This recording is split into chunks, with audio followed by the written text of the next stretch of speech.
Good morning. অনেক দিন পরে আবার একটা ব্লগে ফিরে এলাম। এখন যে রাস্তা দিয়ে যাচ্ছি এখান দিয়ে খুব সময় আমরা যাই না, কারণ এটা কাঁচা রাস্তা, বৃষ্টি হলে কাদো হয়ে যায়। তো আমরা পাকা রাস্তা দিয়ে যাই। এই রাস্তায় যাওয়ার একটাই কারণ, রাস্তাটা আমাদের জলে ডুবে গেছে, তো ব্যাক সাইড দিয়ে যেতে হচ্ছে আমাকে। তো যেতে যেতে অনেক কথা হবে।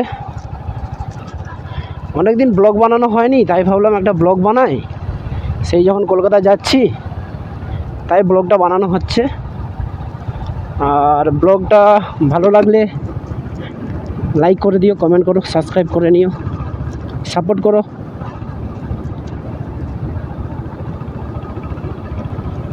তো এখন আমি যাচ্ছি রামতরক। বাড়ি থেকে আমার রামতরক প্রায় 6 কিলোমিটারের মতন। মোটামুটি আমাদের এলাকা ডুবেই গেছে, আর জল কতদিনে কমবে বর্তমানে বলতে পারছি না। মেন রোড দিয়ে যদি আসতাম তাহলে হয়তো আসতে পারতাম না, কারণ পুরো গাড়ি ডুবে যাচ্ছে। সকালবেলায় আমি একবার এসেছিলাম, পুরো গাড়ির সাইলেন্সার ডুবে যাচ্ছিলো, আর এখন তো আরও জল বেড়ে গেছে। তো সেই জন্যে মেন রাস্তা দিয়ে এলাম না, ভেতর দিয়ে এলাম। ভেতরের রাস্তাটা একটু খারাপ, বাট এখন যা পরিস্থিতি আছে মেন রাস্তার থেকে ওটাই ভালো। তো আজকে যে এই ব্লগটা বানানোর উদ্দেশ্য, ভাবছিলাম যে গাড়িটা চালাচ্ছি তার ব্যাপারটা নিয়ে কিছুটা রিভিউ দিয়ে দেবো। কারণ গাড়িটা আমি অলরেডি 5000 কিলোমিটারের উপরে চালিয়ে নিয়েছি। তো গাড়িটার পারফরমেন্স কেমন আর কি প্রবলেম, সেই ব্যাপারটা তোমাদেরকে আমি হালকা করে জানিয়ে দেব। রামতরক পৌঁছে গেলাম। দেখি কাকা, তো লেফট সাইড নিয়ে নেবো আমি। তো এখন প্রায় 5টা বাজতে যায়, 4:53। তো গাড়ির ব্যাপারে যেটা বলবো ভাবছিলাম, যে গাড়িটার অ্যাকচুয়ালি পারফরমেন্স নিয়ে কোনো কথা হবে না, ঠিক আছে? কারণ একটা আমি লং ট্যুর করে এসেছি অলরেডি অরুণাচল থেকে। তো আমার সিঙ্গেল কোনো প্রবলেম হয়নি ওখানে যাওয়ায়, যে আমি এটাকে প্রবলেম হিসাবে কোনোভাবে ধরবো। যত ঠান্ডা পড়ুক মোটামুটি এক সেলফে স্টার্ট হয়ে যাচ্ছে, যেহেতু কিক নেই এখনকার গাড়িতে। গাড়িটা চালাবে না, তোমার কোনো কষ্ট ফিল হবে না। কারণ হ্যান্ডেলিং বলো বা সিটিং পজিশন বলো, যদি তোমাদের শর্ট হাইট হয় তো সেক্ষেত্রে তোমাদের পাটা ঠিকঠাকভাবে পৌঁছে যাবে।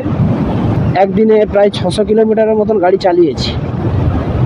তো 600 কিলোমিটার যে গাড়ি চালিয়েছি, সেরকমভাবে আমি আমার দিক থেকে বলছি যে আমি সেরকমভাবে কোনো ফিল পাইনি যে আমার কষ্ট হচ্ছে বলে।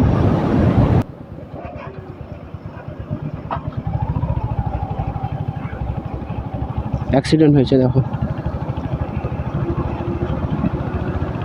জয় মা কালী। রেয়ারের যে সকারটা আছে না, একটু শক্ত হার্ড, মানে পেছনে যদি কেউ বসে থাকে না সেক্ষেত্রে তার একটু প্রবলেম হয়। কারণ লং ট্যুরে পেছনের সিটে যদি বসে যায় তার ক্ষেত্রে একটু অসুবিধা হয়। তাছাড়া গাড়ি এখনও পর্যন্ত আমাকে সেরকম কোনো প্রবলেম দেয়নি। মাইলেজ আমি যেটা পেয়েছি লং ট্যুরে সেটা হচ্ছে প্রায় 39 পয়েন্ট সামথিং আমি মাইলেজ পেয়েছি।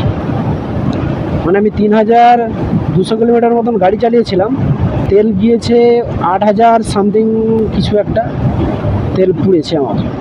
তো সে করেছিলাম যে 39 পয়েন্ট সামথিং আমার তেল মাইলেজ দিচ্ছে। তো মাইলেজ ভালো আছে।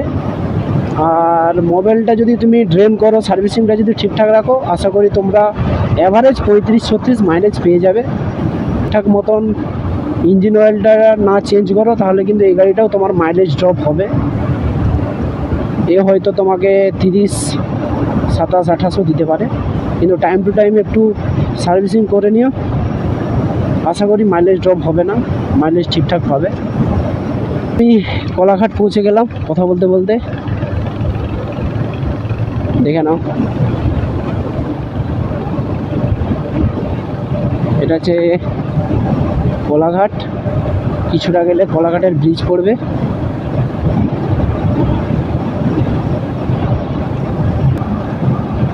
এখন আমরা আছি কোলাঘাট ব্রিজে।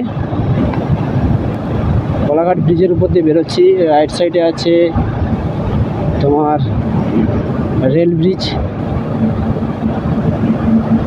তারপরে অনেকের মুখে এটাও শুনলাম যে এনফিল্ডের সামনের লাইটটা একটু মনে হচ্ছে কম।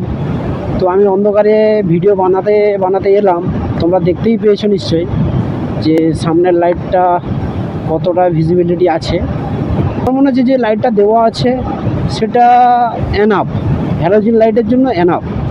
মানে অন্যান্য গাড়ির তুলনায় তুমি এখানে লাইটটা অনেকটাই বেশি পাচ্ছ। আর যেটা হোয়াইট লাইট, যেটা আমরা এলইডি বলি, এলইডি লাইট আশা করি এতটা ভিজিবিলিটি দিতে পারে না তুমি যদি এক্সট্রা না লাইট লাগাও, এটা আমার মতামত। আর যেটা আছে যে ইঞ্জিন হিটিংয়ের ব্যাপারটা, ইঞ্জিন হিটিং হওয়াটা স্বাভাবিক, কারণ 350 সিসির ইঞ্জিন হিটিং হবে। গাড়ি চালাবে এই যে হিটটা হবে না, তুমি কিন্তু ফিল করতে পারবে না। যখন গাড়িটা দাঁড়াবে কিছুটা চালানোর পরে তখন কিন্তু ফিল করতে পারবে যে গাড়ির ইঞ্জিনটা একটু হিট হয়েছে, কিন্তু চালাতে কিন্তু তুমি পায়ে ফিল করতে পারবে না যে খুব একটা বেশি হিট হচ্ছে না। এখন আমি প্রায় 75-80-তে যাচ্ছি। আমার কিন্তু সেরকম কিছু অসুবিধাও হচ্ছে না, গাড়ি একবারে স্মুথলি যাচ্ছে, কোনো ভাইব্রেট হচ্ছে না, মানে কোনোভাবে অসুবিধা হচ্ছে না। এই ফিলটা আমি এপ্রিল মাসে পেয়েছিলাম। এই যে সকাল সকাল বেরিয়ে যাচ্ছি ঘুরতে, সূর্যোদয় হচ্ছে, অনেকদিন পরে একটা ফিল নিচ্ছি। এটার পারফরমেন্স নিয়ে তো কোনো কথা হবে না, কারণ আমার কাছে স্পিডটা ম্যাটার করে না। এখানে 120 স্পিড ওঠা মানে আমার কাছে এটাই অনেক।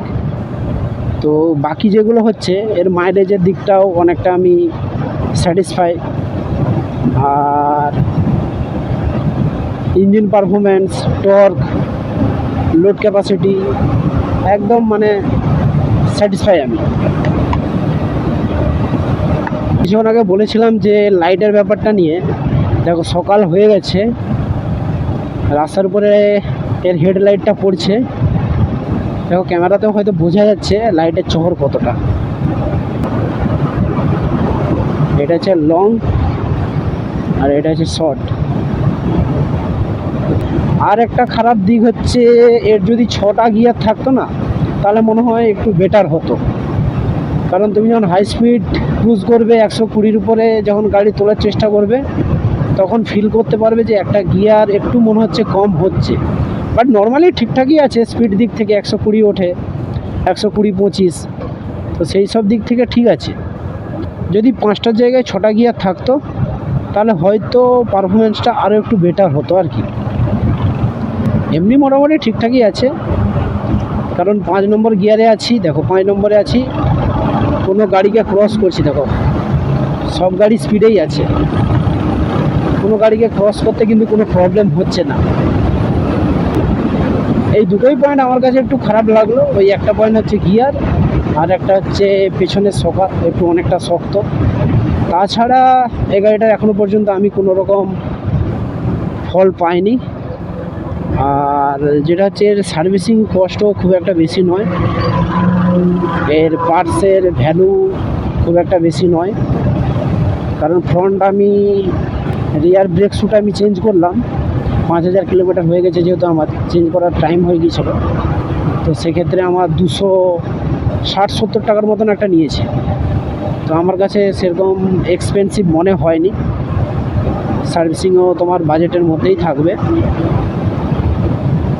ওভারঅল 5000 কিলোমিটার গাড়ি চালানোর পরে যেটা বুঝতে পারলাম যে গাড়ির পারফরমেন্স ঠিকঠাকই আছে আমার দিক থেকে বলছি, মানে আমার কাছে তো ভালোই লেগেছে।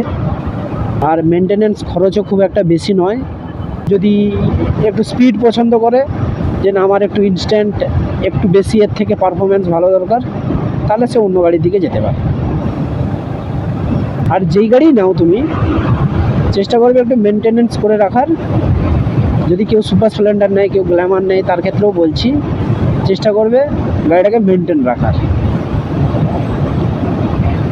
টাইম মতন মোবাইলটা পাল্টে নেবে, ব্রেক শুগুলো ঠিকঠাক রাখবে, কারণ গাড়ি চালালে ইঞ্জিনটা যতটা দরকার ততটা কিন্তু ব্রেকটাও ইম্পর্টেন্ট। তো চেষ্টা করবে ব্রেকটাও ঠিকঠাকভাবে রাখার, গাড়ির ইঞ্জিনটা ঠিকঠাক রাখার। আর গাড়ির কোথাও যদি আওয়াজ করে চেষ্টা করবে সঙ্গে সঙ্গে সেই আওয়াজটাকে ধরে নেওয়ার, কোথাও হচ্ছে না হচ্ছে, কারণ ওটা থেকে বড় প্রবলেম হতে পারে।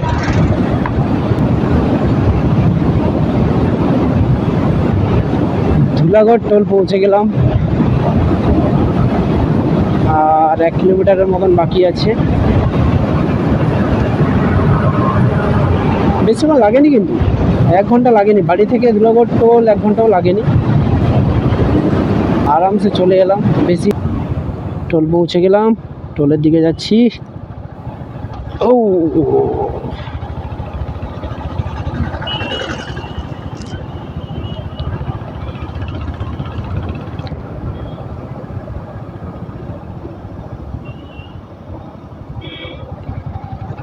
ধুলাগড় টোল ট্যাক্স,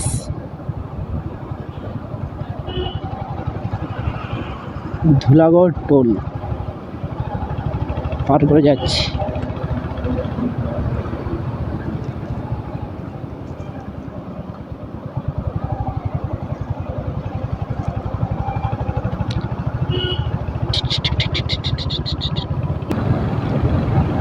আমরা এসে গেছি, এবার সাঁতরাগাছি ঢুকবো আমরা।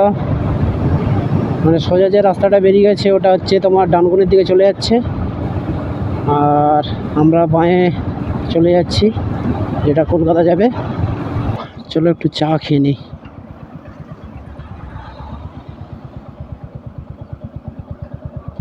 এখানে দাঁড়িয়ে একটু চা খেয়ে নিই, একটা কল করার আছে, কলটাও করে নিই। কল করে চা খেয়ে দেখা হচ্ছে তোমাদের সাথে।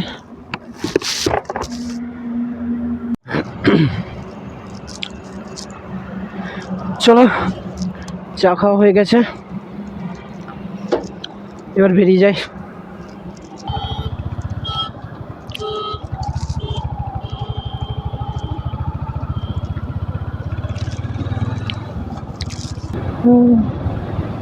ডান সাইডে সাঁতরাগাছি স্টেশন।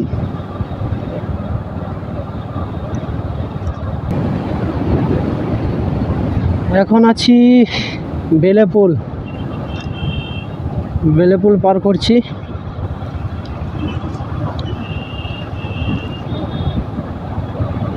এটা হচ্ছে বেলেপুল চৌরাস্তার মোড়।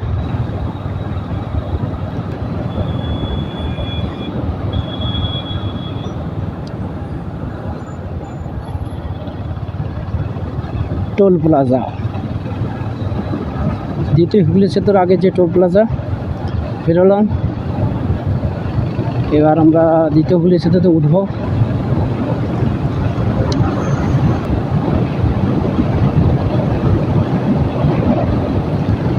Welcome to Kolkata. এইবার আমরা কলকাতায় এন্ট্রি নেব।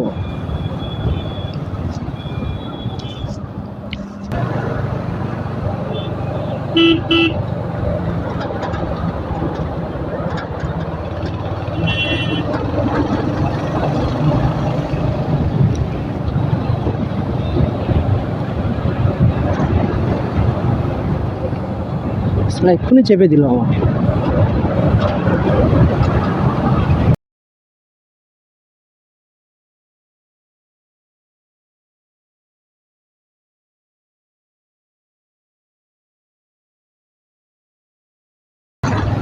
বাড়ি থেকে কলকাতা এলাম, এর মধ্যে দুটো অ্যাক্সিডেন্ট।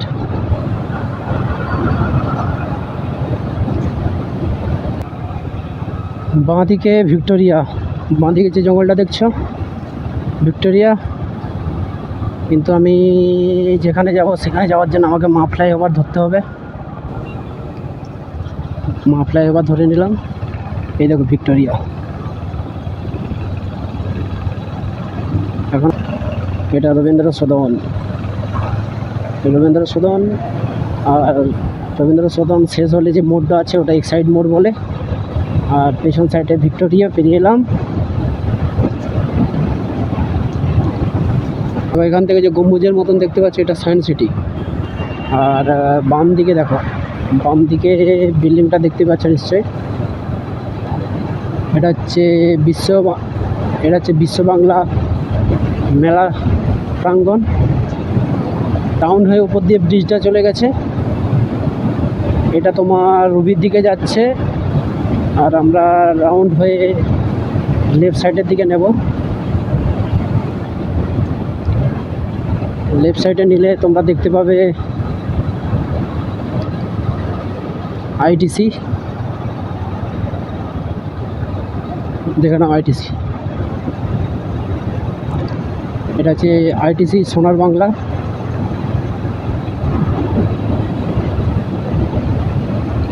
সামনে জেডাব্লিউ বিল্ডিং।